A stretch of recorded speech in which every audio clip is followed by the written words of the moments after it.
કેમ છો વિદ્યાર્થી મિત્રો? મજામાં છો? તો આજે આપણે ગણિત વિષય શીખીશું. ગણિત વિષયમાં આપણે ચેપ્ટર નંબર 8 નકશા આલેખન એ ચાલુ કર્યું હતું, બરાબર? અને આપણે ગયા વિડીયોની અંદર 1 થી 2 પ્રશ્નો જોયા હતા ને? તો આજે આપણે નવો પ્રશ્ન જોઈશું, પ્રશ્ન નંબર 3. તો જુઓ પ્રશ્ન નંબર 3. નીચે આપેલા નકશા પરથી પ્રશ્નોના જવાબ લખો. હવે અહીં એક નકશો આપેલો છે. શું આપેલું છે? આપણને નકશો આપેલો છે. હવે એ નકશાની અંદર જુઓ, આ કોમુનું ઘર છે, બરાબર? અને આ મોહિતનું ઘર છે, બરાબર? તો એ નકશાના આધારે આપણે પ્રશ્નોના જવાબ લખવાના છે. એટલે નીચે આપણને પ્રશ્નો આપેલા છે. જુઓ, 3 પ્રશ્નો આપેલા છે. તો પહેલો પ્રશ્ન જોઈએ. કોમુના ઘરેથી મોહિતના ઘરે જવાનો સૌથી ટૂંકો રસ્તો નકશામાં દર્શાવો. શું કીધું છે? સૌથી ટૂંકો રસ્તો દર્શાવવાનો છે. તો આ કોમુનું ઘર છે, બરાબર? કોમુના ઘરથી આપણે જો મોહિતના ઘરે જવાના હોય તો સૌથી ટૂંકો રસ્તો કયો? તો ડાયરેક્ટ અહીંથી આમ આવીએ તો એક રસ્તો થાય, પછી એક આમ ફરીને આવી શકાય, એક આ રીતે આવી શકાય, બરાબર? અલગ અલગ રીતે આવી શકાય. તો સૌથી ટૂંકો રસ્તો કયો છે? તો અહીંથી ચાલુ કરીને આ એ સૌથી ટૂંકો રસ્તો છે, બરાબર? એ સૌથી ટૂંકો રસ્તો છે. હવે આગળ જોઈએ પ્રશ્ન નંબર 2. મોહિતના ઘરેથી કોમુના ઘરે જવાનો સૌથી લાંબો રસ્તો નકશામાં દર્શાવો. હવે મોહિતના ઘરેથી કોમુના ઘરે જવાનું છે, બરાબર? તો સૌથી લાંબો રસ્તો કયો છે? તો જુઓ, આ મોહિતનું ઘર છે અને આ કોમુનું ઘર છે. તો અહીંથી આપણે ફરીને અહીં જશું, બરાબર? અથવા અહીંથી અહીં પણ આમ જઈ શકાશે, બરાબર? પછી આગળનો પ્રશ્ન છે. જુઓ, મોહિત કેટલા રસ્તાઓથી કોમુના ઘરે જઈ શકે છે તે નકશામાં દર્શાવો. શું કરવાનું છે? તે નકશામાં દર્શાવવાનું છે. તો મોહિત તો એક તો આપણે આ પહેલો રસ્તો જોઈએ, બરાબર? અહીંથી આ 1, આ 2 અને આ 3 રસ્તાએથી જઈ શકે છે, બરાબર? કેટલા રસ્તાએથી જઈ શકે છે?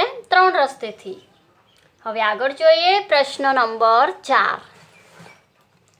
પ્રશ્ન નંબર 4 જુઓ, નીચેનું કોષ્ટક પૂર્ણ કરો. શું કીધું છે? નીચેનું કોષ્ટક પૂર્ણ કરો. હવે કોષ્ટક આપેલું છે તે જુઓ. એ કોષ્ટકમાં પહેલો ક્રમ આપેલો છે, સ્કેલ માપ આપેલું છે, બરાબર? આ સ્કેલ માપ છે, એટલે કે 1 સેમી બરાબર 1 કિલોમીટર, 2 સેમી બરાબર 1 કિલોમીટર, 3 સેમી બરાબર 1 કિલોમીટર, અડધું સેમી બરાબર 1 કિલોમીટર, 1 સેમી બરાબર 1.5 કિલોમીટર, 1 સેમી બરાબર 10 કિલોમીટર. અને વાસ્તવિક અંતર કેટલું છે? તો 15 કિલોમીટર. તો હવે એ અંતરને નકશા પર દર્શાવવું હોય તો કેટલું અંતર થશે? તો સ્કેલ માપમાં 1 સેમી બરાબર 1 કિલોમીટર જ છે. તો 15 કિમી છે વાસ્તવિક અંતર. તો નકશા પર અંતર કેટલું થશે? 15 કિમી જ થશે ને? તો નકશા પર અંતર 15 કિમીનું થશે, બરાબર? હવે જુઓ, હવે શું કીધું છે? 2 સેમી બરાબર 1 કિલોમીટર, 2 સેમી બરાબર 1 કિલોમીટર. અને નકશા પર અંતર જો 40 સેમી આપેલું હોય તો આપણે આનું અડધું કરી નાખવું પડે. શું કરવું પડે? આપણે આનું અડધું કરી નાખવું પડે. એટલે કેટલું થશે? 40નું અડધું 20 થશે. એટલે 20 કિમી અહીં આવી જશે, બરાબર? આ રીતે. પછી આગળ જુઓ, આગળ શું કીધું છે? 3 સેમી બરાબર 1 કિમી થાય. 3 સેમી બરાબર 1 કિમી જ્યારે થતું હોય ત્યારે આપણે શું કરવું પડશે?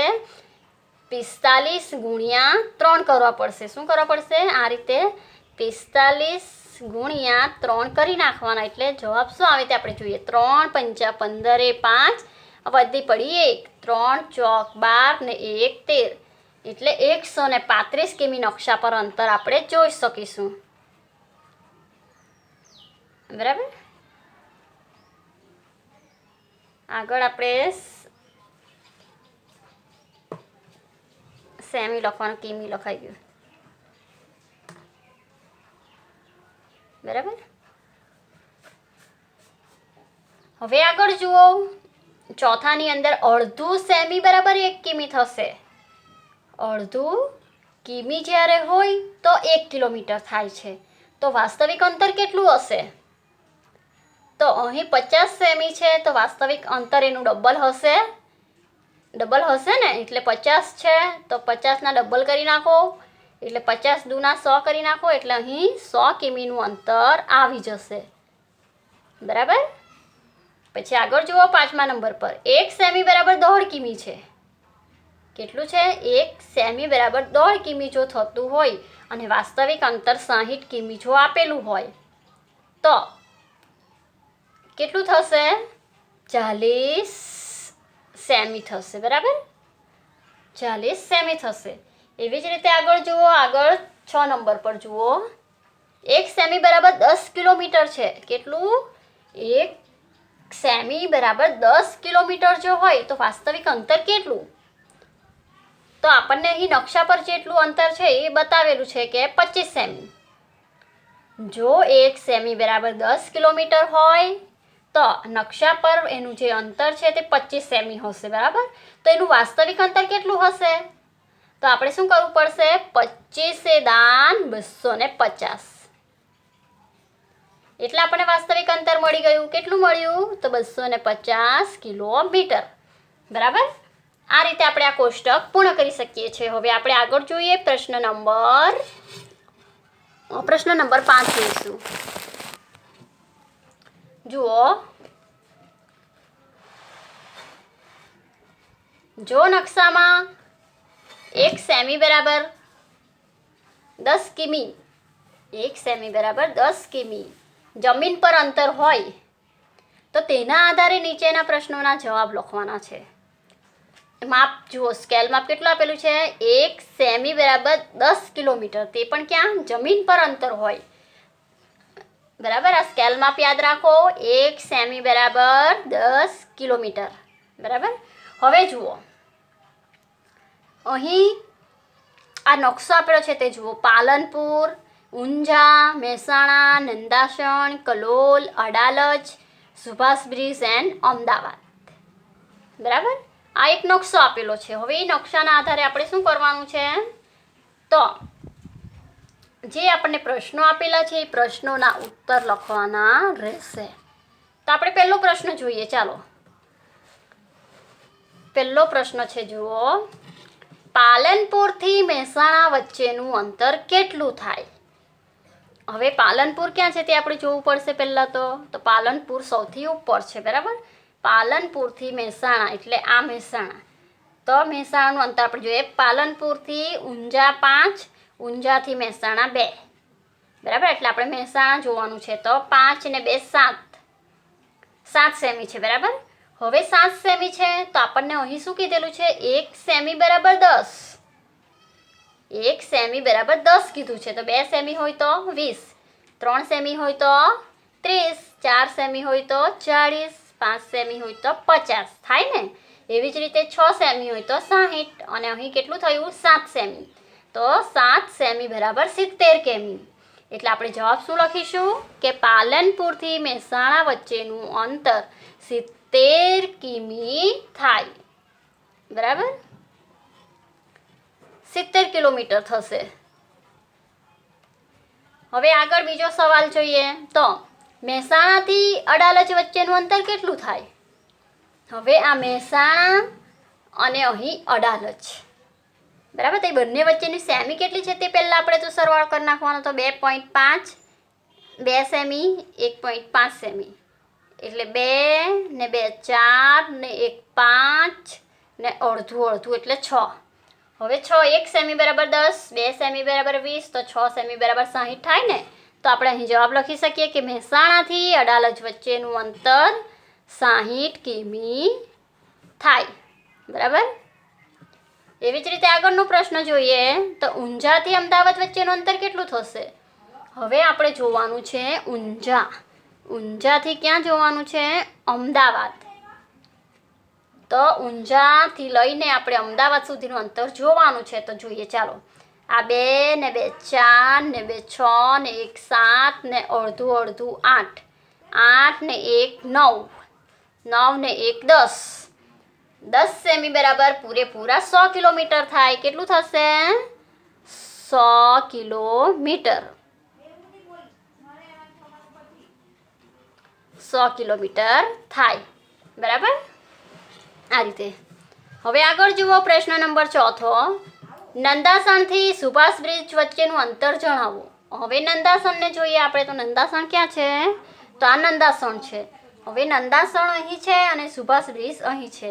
તો બંને વચ્ચે કેટલું સેમી છે તે પહેલાં તો આપણે જોઈએ. તો 2 ને 1 3, 3 ને 1 4 અને 4.5 બરાબર. 4.5 નંદાસણથી 2 3 ને 1 4 ને 4.5 સેમી છે. તો કેટલા કિલોમીટર થશે? તો 4 કિલોમીટર ને બીજું કેટલું? 4 કિમી અને બીજું 5 એટલે 45 કિમી થશે. કેટલું? 45 કિમી બરાબર. હવે આગળ જોઈએ પ્રશ્ન નંબર 5. પાલનપુરથી કલોલ વચ્ચેનું અંતર જણાવો. હવે ક્યાંથી જણાવવાનું છે? પાલનપુરથી. એટલે પાલનપુર સૌથી ઉપર છે, આપણને ખબર છે. તો આ પાલનપુર. હવે પાલનપુરથી કલોલ ક્યાં છે? અહીં છે. તો ચાલો સેમી ગણી નાખીએ આપણે. કેટલું? 5 ને 2 7 ને 2 9, 9 ને 2 11, 11 ને બીજું અડધું અહીં એટલે 11.5 બરાબર. 11.5 થઈ ગયું. કેટલું થઈ ગયું? 11.5 એટલે કેટલું થશે? 115 બરાબર. કેટલું અંતર? 115 કિલોમીટર થશે. હવે આગળ જોઈએ પ્રશ્ન નંબર 6 જુઓ. કયું અંતર વધારે છે? નંદાસણથી ઊંઝા કે કલોલથી અમદાવાદ? જોઈએ આપણે નંદાસણથી. પહેલાં નંદાસણ જોઈ લઈએ. નંદાસણથી ઊંઝા. તો ઊંઝા ઉપર છે બરાબર. તો આપણે નંદાસણથી ગણીએ 2.5 અને 2 એટલે 4 ને 4.5 સેમી છે બરાબર. નંદાસણથી ઊંઝા. અને બીજું શું કીધું છે? નંદાસણથી અડાલજ. તો અડાલજનું ગણીએ માપ. તો 2 ને 1 3 અને 3.5 છે. એટલે કયું વધારે છે? તો નંદાસણથી ઊંઝા. એટલે આપણે નંદાસણથી ઊંઝા જે છે એના પર ટીક કરીશું. હવે આગળનો પ્રશ્ન જોઈએ. પ્રશ્ન નંબર 7. કયું અંતર ઓછું છે? કલોલથી મહેસાણા કે નંદાસણથી અડાલજ? હવે કયું અંતર ઓછું છે તે જોવાનું છે. ચાલો જોઈએ. કલોલથી મહેસાણા જોઈએ પહેલાં તો. આ કલોલ અને મહેસાણા. તો 2 ને 2 4 ને 4.5 છે બરાબર. કલોલથી મહેસાણા. હવે નંદાસણથી અડાલજ જોઈએ. તો 2 ને 1 3 અને 3.5 છે. એટલે કયું ઓછું છે અંતર? તો નંદાસણથી અડાલજ બરાબર. એટલે જવાબ આવશે નંદાસણથી અડાલજ. બરાબર. હવે આગળ જોઈએ પ્રશ્ન નંબર 6 અ. 1 સેમી માપવાળી ગ્રીડ એટલે કે ચોરસ જાળી પર દોરેલું ચિત્ર અડધા સેમી માપવાળી ગ્રીડ પર દોરો અને બંને ચિત્રોના ક્ષેત્રફળ શોધો. હવે શું કીધું છે? શું કરવાનું છે? 1 સેમીના જે માપવાળું ગ્રીડ છે એના પર દોરેલું ચિત્રને આપણે શું કરવાનું છે? અડધા સેમી ઉપર દોરવાનું છે બરાબર. તો આપણે જે ચિત્ર અહીંયા નથી ચિત્ર આપેલું બરાબર. આ રેખાંકિત કરેલા છે. ચિત્ર નથી આપ્યું પણ રેખાંકિત ભાગો કરેલા છે. તો આપણે ગણીએ 1 2 3 4 5 6 7 8 9 10 11 ને 12. તો આ 1 સેમીવાળી જે ગ્રીડ છે એમાં 12 ચોરસ સેમી. તો અડધા સેમી ઉપર કેટલું થશે? 12નું અડધું થઈ જશે. તો આપણે એનું અડધું કરી નાખીશું. એટલે જે અડધા સેમી માપવાળી જે ગ્રીડ છે એના પર જો દોરીશું તો એ કેટલું થશે? 6 ચોરસ સેમી થશે બરાબર. તો એના પર આપણે દોરવું હોય તો આ રીતે આપણે એને ડાર્ક કરીશું આ રીતે, બરાબર. આ રીતે તમારે 12 ખાના કરી નાખવાના.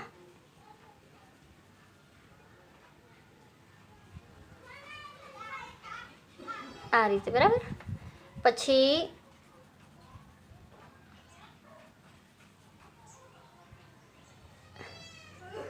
આ બે, આ બે, આ બે, આ બે, આ બે, આ બે, બરાબર. હવે આગળ જોઈએ એનું બીજા નંબર પર જુઓ. આ જે ચિત્ર છે એની અંદર જે ક્ષેત્રફળ છે, ચિત્રનું ક્ષેત્રફળ કેટલું છે? 24 ચોરસ સેમી. કેટલું છે? 24 ચોરસ સેમી. આ 1 સેમી માપવાળી ગ્રીડ છે અને એની બાજુમાં જે છે એ અડધા સેમી ગ્રીડવાળી ગ્રીડ છે, બરાબર. તો આમાં 24 ચોરસ સેમી થશે તો એમાં અડધું થશે, એટલે કે આમાં કેટલું થશે? 12 ચોરસ સેમી, બરાબર. એ રીતે અહીં પછી તમારે ચિત્ર દોરવાનું રહેશે, બરાબર. અહીં આ રીતે જે ચિત્ર દોરેલું છે 1 સેમી માપવાળી ગ્રીડ ઉપર, એવું જ ચિત્ર તમારે અહીં અડધા સેમીની માપવાળી જે ગ્રીડ છે એના ઉપર તમારે દોરવાનું રહેશે, બરાબર. પછી આગળ જુઓ. પ્રશ્ન નંબર એનો બ જે છે, બરાબર. એ બ આપણે બની અંદર પણ અડધી સેમી પર આપેલું છે અને આપણે 1 સેમીના માપ પર દોરવાનું છે, બરાબર. એ આપણે પણ નેક્સ્ટ વિડીયોમાં જોવાના છે. તો મિત્રો આપણે જે ચેપ્ટર નંબર 8 છે નકશા અને આલેખન, બરાબર, નકશા અને આલેખન, એનો પ્રશ્ન 6નો અહીં પૂર્ણ કરીએ છીએ અને નવા પ્રશ્ન સાથે આપણે નેક્સ્ટ વિડીયોમાં ફરી પાછા મળીશું.